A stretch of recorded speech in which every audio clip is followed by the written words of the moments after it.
قال الله تبارك وتعالى في القرآن المجيد أعوذ بالله من الشيطان الرجيم بسم الله الرحمن الرحيم إن الله اشترى من المؤمنين أنفسهم وأموالهم بأن لهم الجنة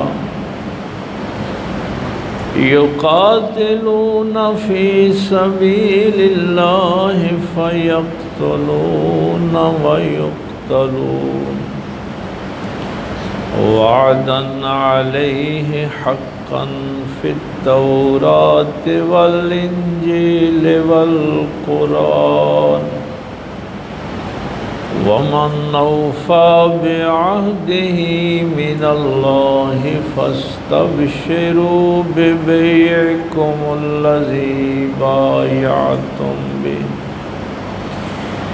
وذلك هو الفوز العظيم آمنت بالله صدق الله العظيم وصدق رسوله النبي الأمي الكريم ونحن على ذلك من الشاهدين والشاكرين والحمد لله رب العالمين قال الله تبارك وتعالى في شان حبيبه مخبرا وآمرا إن الله وملائكته يصلون على النبي يا أيها الذين آمنوا صلوا عليه وسلموا تسليما اللهم صل على سيدنا ومولانا محمد وعلى آل سيدنا ومولانا محمد وبارك وسلم اللهم صل على سيدنا ومولانا محمد وعلى آل سيدنا ومولانا محمد وبارك وسلم اللهم صل على سيدنا ومولانا محمد وعلى آل سيدنا ومولانا محمد وبارك وسلم وصل عليه اللہ رب العزت کی حمد و ثنا کے بعد اور پاک پیغمبر صلی اللہ علیہ وآلہ وسلم کی بابرکت منزہ اور پاکیزہ ذات پہ ہدیہ درود و سلام پیش کرنے کے بعد نہایت واجب الاحترام معزز سامعین بزرگ و دوست و عزیز بھائیوں، ہمیں جو بحیثیت مسلمان حکم ہے جو ہمارے ذمے کام لگایا گیا ہے کہ اپنی آنے والی نسل کو 3 چیزیں، 3 محبتیں، 3 پیغام دے کے بننا۔ اس میں رسول اللہ صلی اللہ علیہ وآلہ وسلم کی محبت، قرآن پاک کی محبت اور حضور کی آل کی محبت۔ تو یہ حکم ہے ہمیں کہ اپنی آنے والی نسل کو وراثت میں یہ 3 چیزیں منتقل کرو۔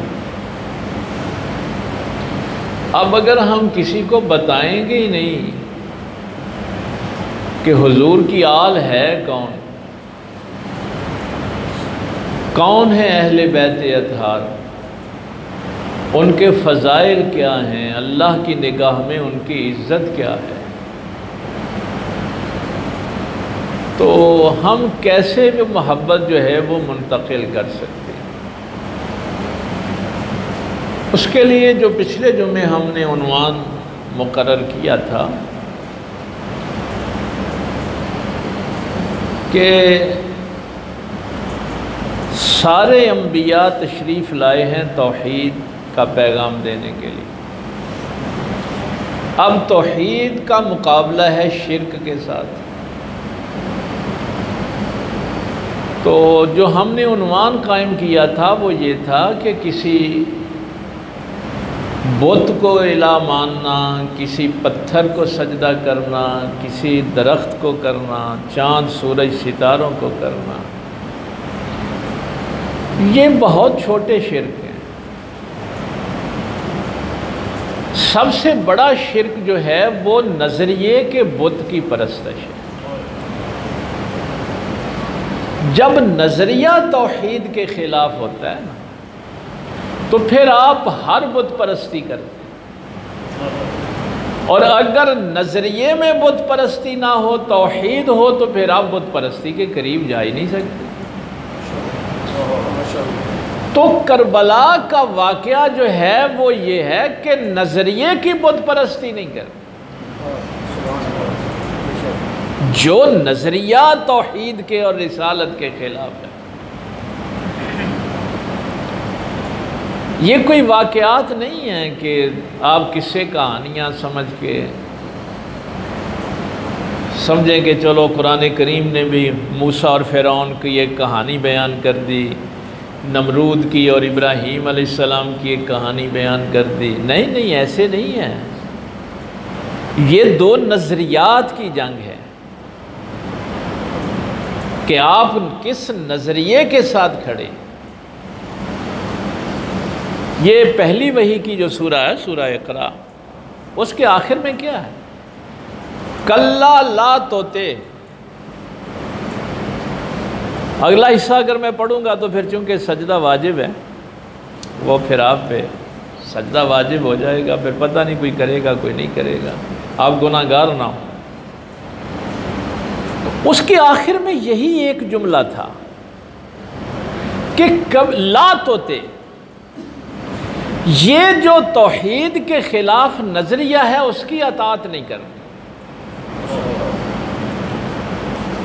جب کبھی مشکل میں پھنس جاؤ تو کیا کرو؟ سجدہ کرو اور اس کے قریب ہو جاؤ۔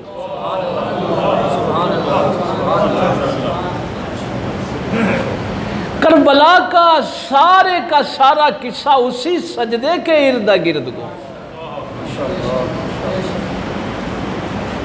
یعنی باطل نظریے کی اطاعت نہیں ہو سکتی۔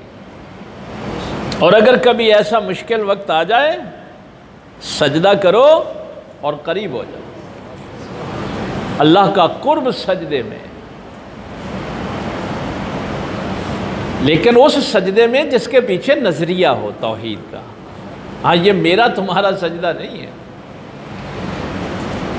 میر تقی میر نے کہا تھا کہ ایک وہ ہیں جو حرم میں جا کے 2 گانا پڑھتے ہیں اور سجدے کرتے ہیں، ہم تو اس سجدے کو سلام کرتے ہیں جو تلواروں کے سائے میں ادا ہوا ہے۔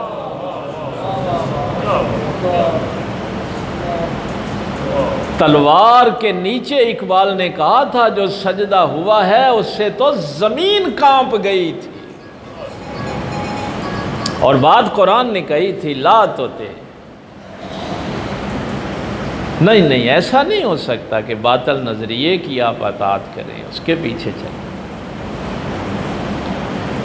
ایک بات قرآن کریم نے اور بھی بیان کی، چلو یہ بات چل نکلی ہے تو میں ایک قرآن کریم سے اور مثال دے دوں۔ جب فرعون موسیٰ علیہ السلام کے مقابلے میں جادوگروں کو لے کے آیا تو جادوگروں کو جب شکست ہو گئی تو انہوں نے کہا کہ ہم تو برب العالمین، ہم رب العالمین پر ایمان لے آئے۔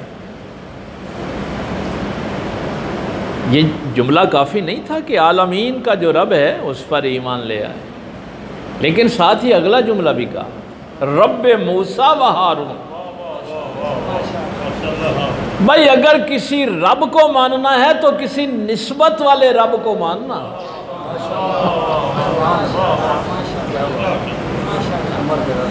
ہاں، اگر کسی رب کو مانتے ہو نا تو کسی نسبت والے رب کو ماننا۔ کہیں فرعون یہ نہ کہے کہ یہ مجھے کہہ رہے ہیں،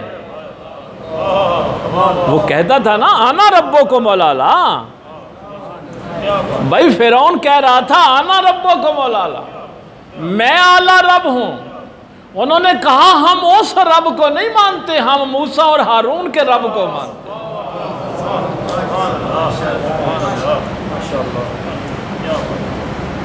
بھائی یہی نظریے کا فرق ہے نا۔ جب آپ محمد کے رب کو مانیں گے تو پھر نظریے کے ساتھ کھڑے ہوں صلی اللہ علیہ وسلم۔ اس نے آگے سے کہا لَأُقَطِّعَنَّ أَيْدِيَكُمْ وَأَرْجُلَكُمْ مِنْ خِلَافٍ، میں تمہارے ہاتھ پاؤں مخالف سمت سے کاٹ دوں گا۔ دایاں ہاتھ کاٹوں گا تو بایاں پاؤں کاٹ دوں گا، اگر بایاں ہاتھ کاٹوں گا تو دایاں۔ لَأُصَلِّبَنَّكُمْ، اور تمہیں پھانسی پہ لٹک۔ دیکھیے دھمکی کتنی بڑی ہے، اور ان کو پتہ بھی ہے کہ اس پہ عمل ہونا ہے۔ یہ نہیں ہے کہ یہ صرف دھمکی ہے۔ مثلاً آپ اس تصور میں جائیں نا کہ یہ نظریہ ہوتا کیا ہے۔ یہ جو کہا تھا نا لا توتے، اطاعت نہ کرنا، کبھی پھنس جاؤ تو پھر سجدہ کرنا اور قریب ہو جانا۔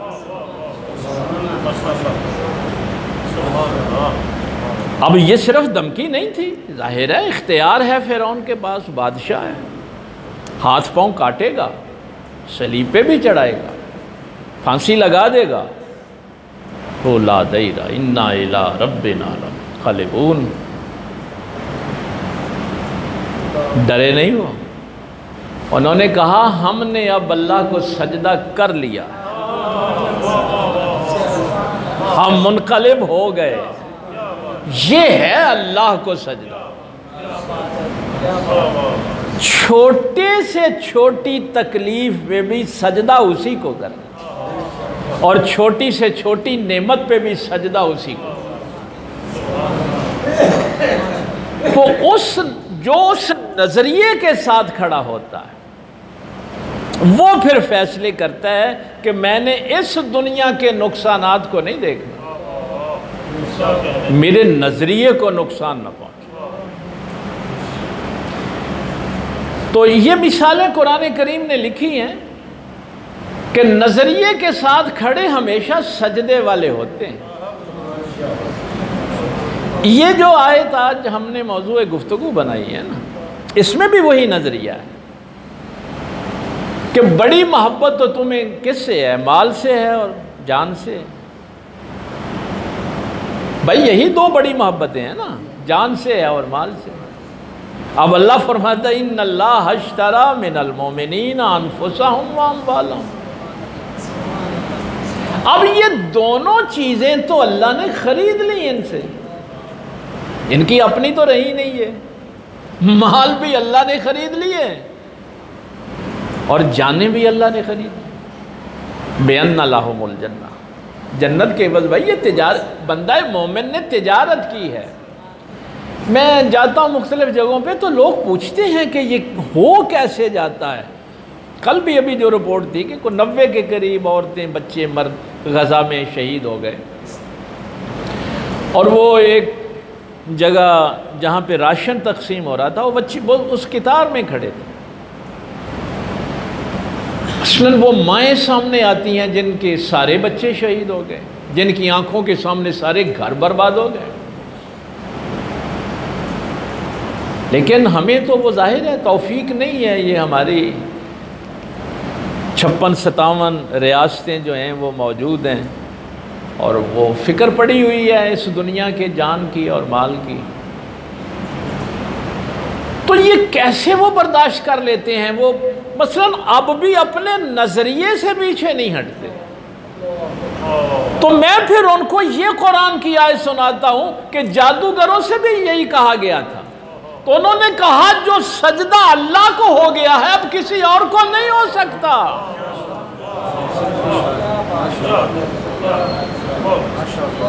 یہ ممکن نہیں ہے۔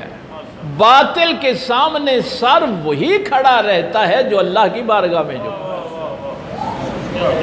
کلمہ لا الہ الا اللہ محمد رسول فَيَقْتُلُونَ وَيُقْتَلُونَ، اللہ کی راہ میں جب جہاد کرتے ہیں پھر جانیں دیتے بھی ہیں جانیں لیتے بھی ہیں۔ وَعْدًا عَلَيْهِ حَقًّا فِي التَّوْرَاةِ وَالْإِنْجِيلِ وَالْقُرْآنِ، اللہ کا وعدہ حق ہے تورات میں بھی، انجیل میں بھی اور قرآن میں بھی۔ اس پہ ہماری تفصیلاً گفتگو ہو چکی ہے، سورہ توبہ کا درس ہم نے جب کیا تھا۔ آج تو میں نے صرف یہ نظریہ آپ کو ریکال کروانا تھا، لیکن بڑی خوبصورت جو اگلی آیت ہے، التائبون العابدون الحامدون السائحون الراکعون الساجدون، یہ سودا کون کرتے ہیں؟ اللہ سے یہ سودا کون کرتے؟ توبہ کرنے والے، اس کی حمد بیان کرنے والے، راکعین کی بھی بات کی، روزہ والوں کی بات کی، لیکن آخر میں پھر کیا ہے؟ ساجد۔ بھائی آخر میں پھر وہی سجدہ ہے۔ تو یہ سجدہ جو آپ غور و فکر کے ساتھ ایک نظریے کے ساتھ اللہ کو کرتے ہیں، تو اس کلمے میں شخصیت تو صرف ایک ہی ہے، لا الہ الا اللہ محمد الرسول اللہ صلی اللہ علیہ وسلم۔ شخصیت اس کائنات میں کوئی دوسری نہیں ہے، ہاں شخصیت ایک ہی ہے، اور وہ اللہ کے محبوب، محبوب کبریا، نور خدا، رحمت للعالمین صلی اللہ علیہ وآلہ وسلم کی ذات ہے۔ اب اگر اس دنیا میں کوئی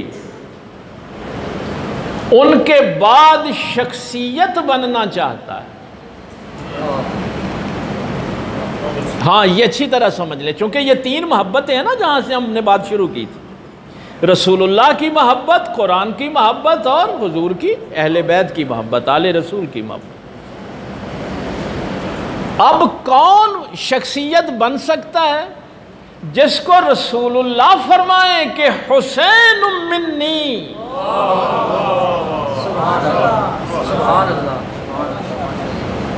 اچھا کئی دفعہ نا کچھ بدبخت یہ بھی کہہ دیتے ہیں دیکھو جی یہ تو اہل بیت کی شان بڑی بڑھا دیتے ہیں۔ اور بھائی ہم کیا کہتے ہیں؟ سبط پیغمبر، فرزند رسول، نواسہ رسول، محافظ قرآن، محافظ ختم نبوت۔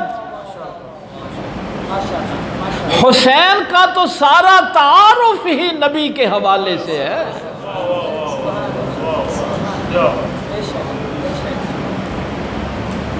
حسین کا اور کیا تعارف ہے؟ مدینے سے نکلے تھے تو یہی ایک جملہ کہا تھا کہ امر بالمعروف و نہی عن المنکر کے لیے جا رہا ہوں، اور اس سیرت کو اپنانے کے لیے جو میرے جد رسول اللہ کی سیرت تھی، اس نظریے کے ساتھ وفا کرنے کے لیے جا رہا ہوں۔ بس ایک اشارہ کر دوں،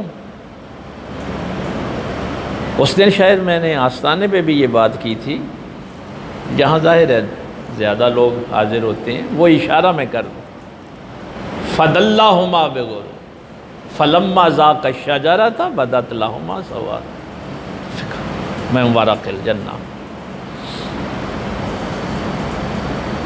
آدم کو رخصت کرے نا اللہ جنت سے، یہ میں نے 8ویں پارے کی آیت پڑھ دی ہے، علامہ سعید صاحب سے بعد میں دیکھ لینا۔ جو ہی چکھا نا ذائقہ اس درخت کا، تو پہلا کام یہ اللہ نے کیا کہ جنت کا لباس اتار دو، اب بلکہ اتر گیا۔ یہ جو میں نے آیت پڑھی ہے، جنت کا لباس اتر گیا۔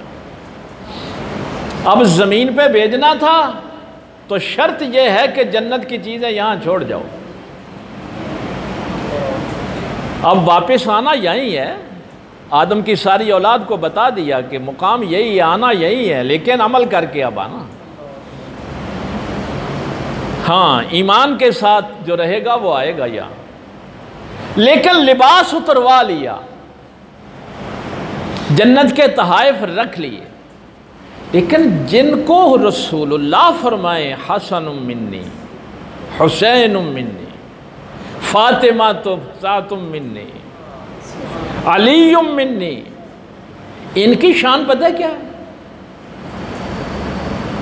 اور کوئی بات سمجھ آئے یا نہ؟ ان کی محبت کیوں ہمیں فرمایا گیا اپنی اولاد کو دو؟ کہ حسین بچہ بھی ہو نا چھوٹا سا، حسن بھی بچے ہوں، اور وہ اپنی ماں سے کہیں نا کہ عید ہے، بچوں نے لباس نئے پہنے ہیں، تو ہمارا لباس کہاں ہے؟ فاطمہ کہہ دیں کہ درزی لے کے آ رہا ہے، کسی درزی کو تو لباس نہیں دیا، کپڑے نہیں دیے سینے کے لیے، کہہ دیں فاطمہ کے درزی آ رہا ہے، تو دروازے پہ دستک ہوتی ہے اور جبریل دروازہ ناک کرتا ہے۔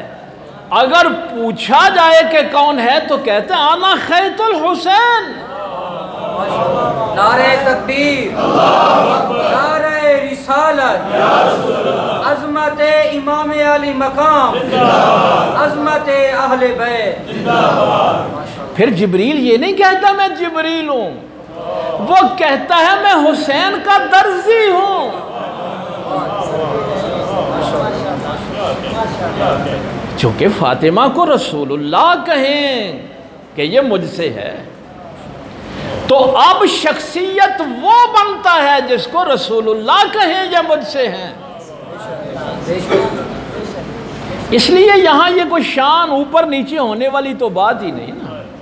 یہ جملہ میں نے بہت سوچ سمجھ کے کہا کہ شخصیت صرف ایک ہی ہے،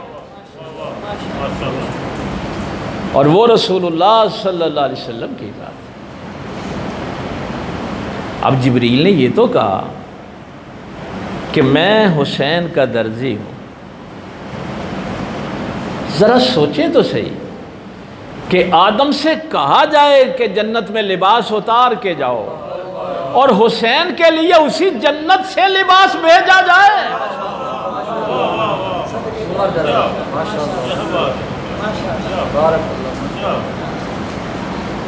اس لیے کہا گیا تھا کہ اپنی آنے والی نسلوں کو محبت اہل بیت دے کے جانا۔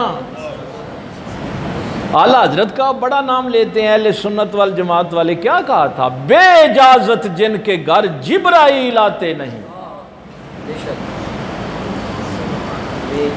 یہ شان ہے ان کی، بے اجازت جن کے گھر جبرائیل آتے نہیں۔ قدر والے جانتے ہیں قدر و شان اہل بیت۔ شاید کسی موقع پہ میں نے آپ سے یہ بات کہی ہو کہ اب رسول اللہ صلی اللہ علیہ وسلم فرمائیں کہ یہ مجھ سے ہیں۔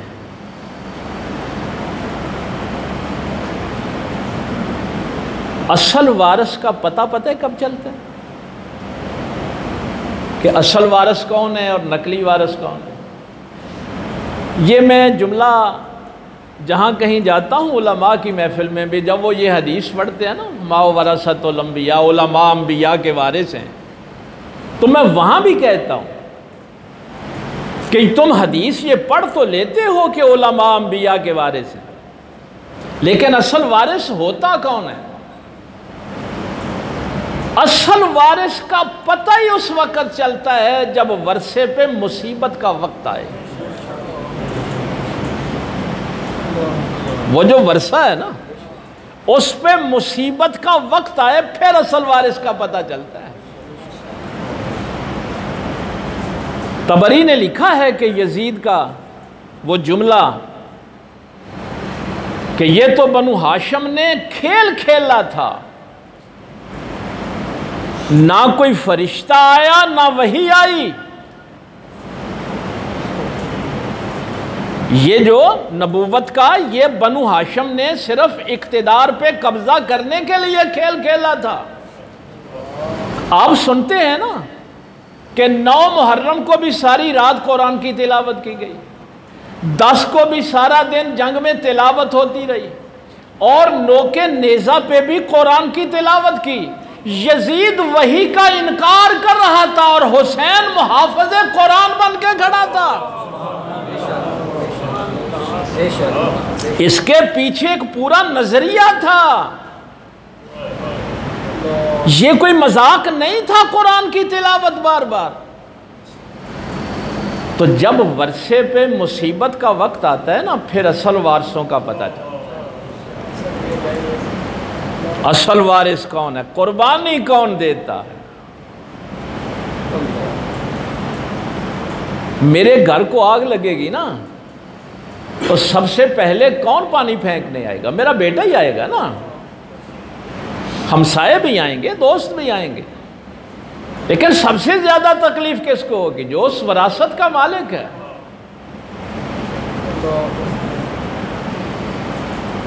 یہ باتیں کہہ دینا بڑا آسان ہے، لوگوں کو بتاؤ تو صحیح علی اصغر کون تھے، علی اکبر کون تھے، حسین کون ہے۔ رسول اللہ صلی اللہ علیہ وسلم کا جب وصال ہوا، ایک عیسائی مدینہ شریف میں آ گیا، عالم تھا، تورات کے نسخے، انجیل کے نسخے، ان کی تشریحات۔ صحابہ مسجد نبی شریف میں بیٹھے تھے، کہنے لگا میں نے محمد الرسول اللہ کو ملنا ہے، تو صحابہ رونے لگ گئے، بہت گریہ کیا۔ اس نے کہا بھئی میری اس بات سے اگر آپ کا دل دکھا ہے تو میں معذرت چاہتا ہوں، میں تو آپ کے نبی سے ملنے آیا تھا، بتایا کہ وصال ہو گیا۔ اس نے کہا کوئی ہے جس کی شکل و صورت پیغمبر سے ملتی ہو؟ میں تمہیں قربانی صرف بتانے لگا ہوں کہ جب ورثے پہ مصیبت کا وقت آئے، نظریے پہ مصیبت کا وقت آئے،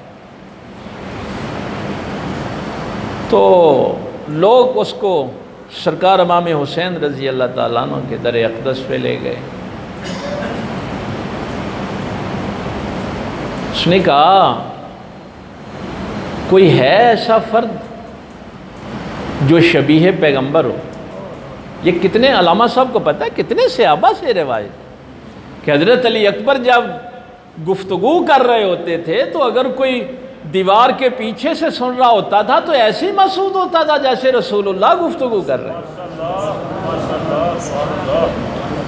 پیچھے سے کوئی چال دیکھتا تھا تو رسول اللہ کی چال تھی۔ شبیہ پیغمبر اسی لیے ان کو کہا جاتا ہے۔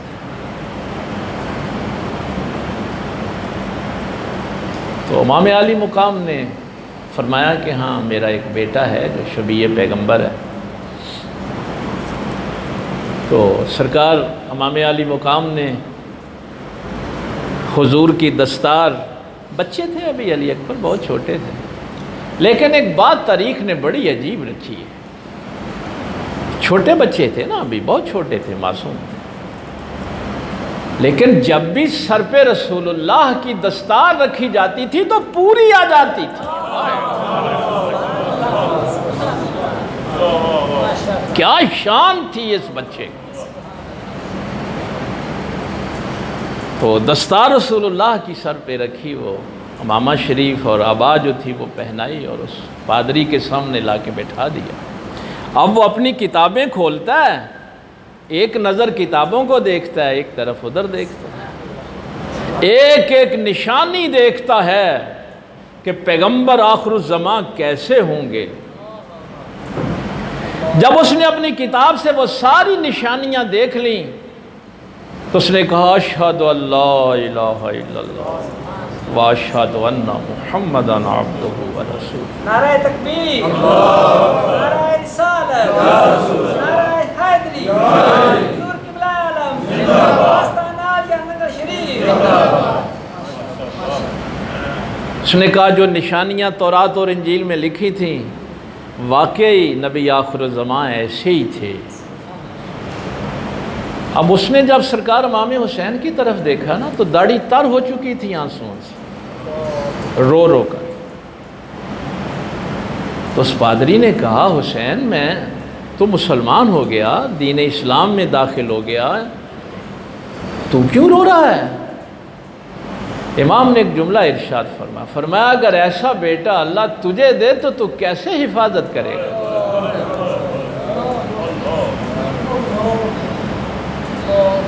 اس نے کہا اگر ایسا بیٹا اللہ مجھے دے تو میں تو اس کو لوگوں کی نظر سے بھی بچا کے رکھوں۔ فرمایا بس یہی فرق ہے، اللہ نے مجھے یہ بیٹا دیا ہے تو محمد کے دین پہ قربان کرنے کے لیے دیا۔ جب ورثے پہ مصیبت کا وقت آتا ہے تو پھر یہ قربانی بھی دے دی جاتی ہے۔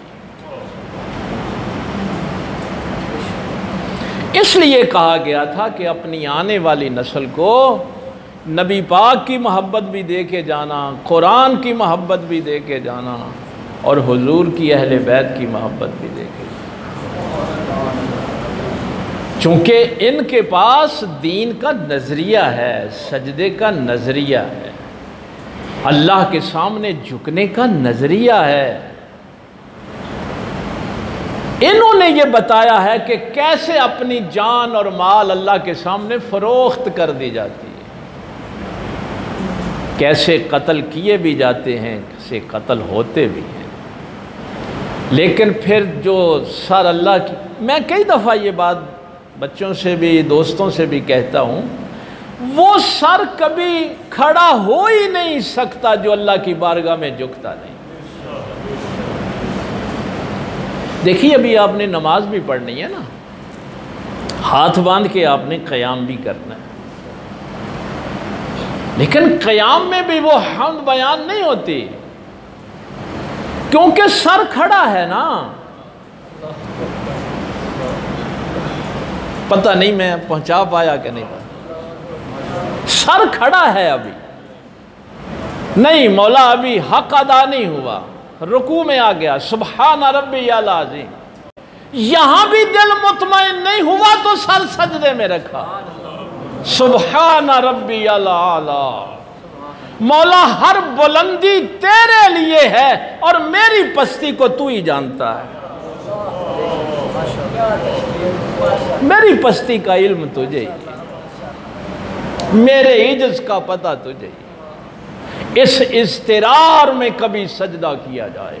یہ تھا وہ سورہ اقرا کی آخری آیت، نہ کسی کی اطاعت، نہ باطل نظریے کی اطاعت نہ کرنا، کبھی پھنس جاؤ تو سجدہ کرنا اور اللہ کے قریب ہو جاؤ۔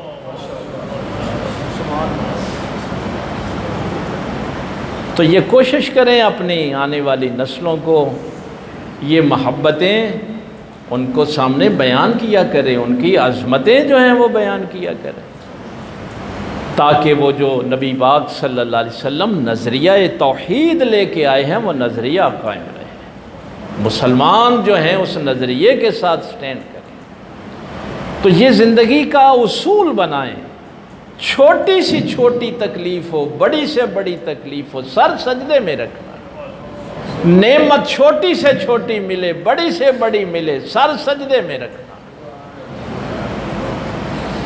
یہی ہے وہ نظریہ ہر حالت میں۔